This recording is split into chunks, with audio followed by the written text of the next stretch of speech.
दिल्ली में रामलीला के आयोजन में बॉलीवुड के कई सितारे नजर आए हैं। फिल्मी सितारों के मंचन को लोगों ने बड़ा सराहा भी है। ऐसे में रावण की भूमिका निभाने वाले आशुतोष राणा से खास बातचीत की है मेरी सहयोगी अर्पिता आर्या ने। रावण के किरदार में है आप, क्या अद्भुत अनुभव आप अभिनय कर रहे हैं। क्या अनुभव रहा आपका और राम को आप कैसे डिस्क्राइब करेंगे रावण के देखिए, ये सबसे पहले तो ये हम सबके लिए आनंद का विषय है कि हमारे राम जो हमारा महानाट्य है उसके 312 शोज़ तकरीबन 18 महीने की अवधि में हमने पूरे कर लिए हैं। और ये एक और परम सुयोग है कि आज विजयदशमी का पर्व है और आज हम दिल्ली के कमानी थिएटर में हमारे राम की प्रस्तुति करने जा रहे हैं। मेरा अपना ये मानना है कि परमात्मा श्री राम को यदि समझना है तो एक बार हमको रावण की दृष्टि से देखना चाहिए कि होता क्या है। राम का जो जीवन है वो साधना पर आधारित है और रावण का जो जीवन है वो साधन पर आधारित है कि साधनों के ऊपर उसने साधनों के माध्यम से सत्ता की प्राप्ति की और राम जो है वो साधना के माध्यम से परम सत्ता की पुकार दे रहे हैं हमको और आपके, हमारे और आपके जीवन में। आप देखेंगे तो रावण का जो जीवन है वो वासनाओं से नियंत्रित हो रहा है और राम का जो जीवन है वो वासनाओं को नियंत्रित कर रहा है। एक जो है, अगर आप देखें तो एक की जो यात्रा है वो साधना से सत्ता और शासन की तरफ है और परमात्मा श्री राम की जो यात्रा है वो साधना से, वो सत्ता से समाज और अनुशासन की तरफ है। तो अगर आप इनको हम अपने जीवन में देखें तो हमारे और आपके सबके जीवन में दशरथ भी होते हैं और दशमुख भी होते हैं। दशरथ अर्थात हमारा ये जो 5 ज्ञानेंद्रियों, 5 कर्मेंद्रियों से बना हुआ, हमारा इन 10 इंद्रियों से बना हुआ हमारा जो शरीर है, यह दशरथ है जिसके अंदर राम हमेशा मौजूद रहते हैं। जैसे महाराज दशरथ ने अपनी युक्ति अर्थात कौशल्या, अपनी शक्ति अर्थात कैकेयी और अपनी भक्ति अर्थात सुमित्रा के साथ सुंदर संतुलन स्थापित करके रखा था। यदि हम भी अपनी युक्ति, शक्ति और भक्ति के बीच में सुंदर तालमेल स्थापित कर लें तो हमारे जीवन में भी ज्ञान रूपी राम, लक्ष्मण रूपी वैराग्य, भरत रूपी प्रेम और शत्रुघ्न रूपी साहस का उदय हो जाएगा।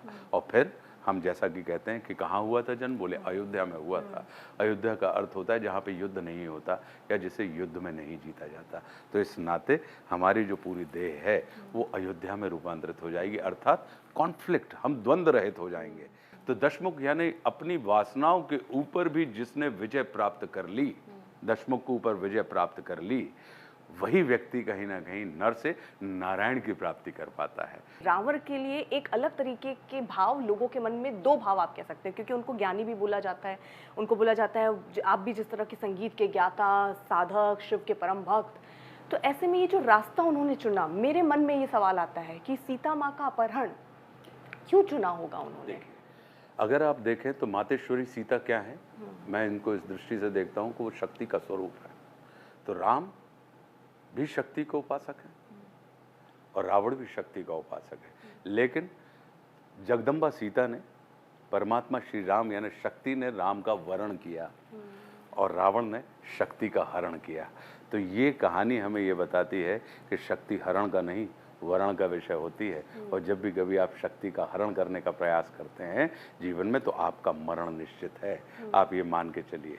तो कहीं ना कहीं ये तमाम चीज़ें जो एब्सोल्यूट पावर की जो हमको और आपको बताई जाती हैं कि ज्ञान बल, धन बल, बाहुबल, जन बल, ये तमाम चीज़ें कहीं ना कहीं रावण इस चीज़ का प्रतीक है कि इन सब के पास एक्सट्रीम था इनके पास। लेकिन ज्ञान के माध्यम से आप नियंत्रित हो रहे हैं या ज्ञान को आप नियंत्रित कर रहे हैं, अंतर इतना है। आप जन के माध्यम से नियंत्रित हो रहे हैं या जन को आप नियंत्रित कर रहे हैं।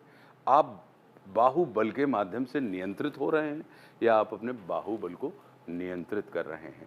आपका एक मंचन हो जाए जो आप लास्ट में बोलते हैं, उसके बिना तो पूरा अधूरा रहेगा। कभी भी मित्रता करनी हो तो अपने समदर्शी या अपने समतुल्य व्यक्ति के साथ कर सकते हैं, लेकिन शत्रुता सदैव अपने से योग्य व्यक्ति के साथ ठाननी चाहिए। ये रावण का वचन है, क्योंकि व्यक्ति हमारे व्यक्तित्व का आकलन हमारे मित्रों को देखकर नहीं, हमारे शत्रुओं को देखकर करता है। जितना बड़ा और गरिमापूर्ण हमारा शत्रु होता है उतने ही बड़े और गरिमापूर्ण व्यक्ति की ख्याति को हम प्राप्त होते हैं। जो कुछ संसार में कुछ लोग लड़कर, कुछ लोग जुड़ने के बाद आपस में लड़ते रहते हैं और कुछ लोग लड़ने के बाद जन्म जन्मांतर के लिए आपस में जुड़ जाते हैं।